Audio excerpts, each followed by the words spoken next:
আসসালামু আলাইকুম। চাপা শুটকির ভর্তা করছি হাতে মাখিয়ে।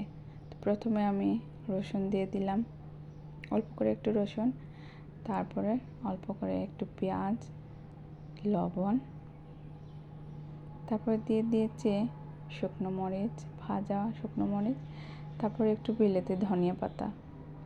ভর্তাতে বিলেতি ধনিয়া পাতার সেন্টটা কিন্তু দারুণ লাগে।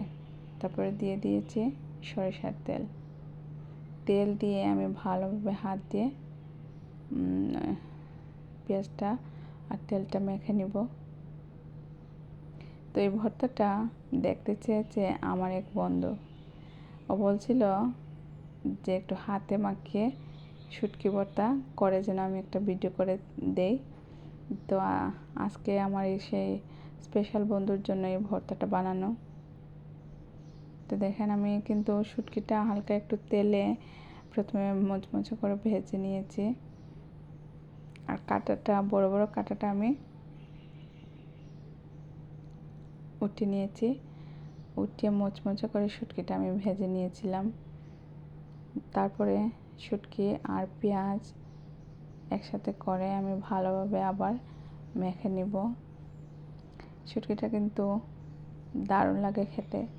এই পর্যায়ে কিন্তু দারুণ একটা ফ্লেভার চলে আসছিল। তো বন্ধুর জন্য এক্সট্রা আরেকটা ভর্তা, মানে বোনাস হিসেবে আরেকটা ভর্তা করে নিয়েছিলাম, সাথে ঝিঙের ভর্তা। তো প্রথমে আমি ঝিঙাটা কিন্তু পানিতে সিদ্ধ করে নিয়েছি।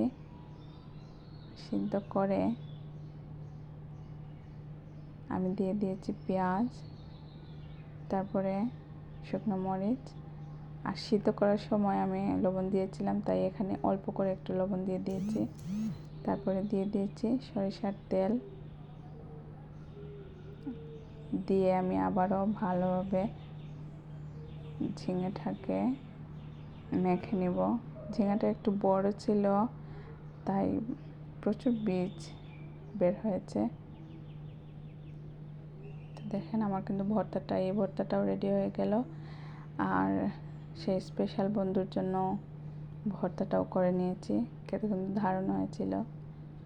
শুটকি ভর্তা বরাবরই আমার অনেক পছন্দ, প্রায়ই খাওয়া হয়। হাতে মাখিয়ে অনেক দিন পরে এই ভর্তাটা খেলাম। তো ধন্যবাদ সবাইকে এত সময় আমার ভিডিওটি দেখার জন্য।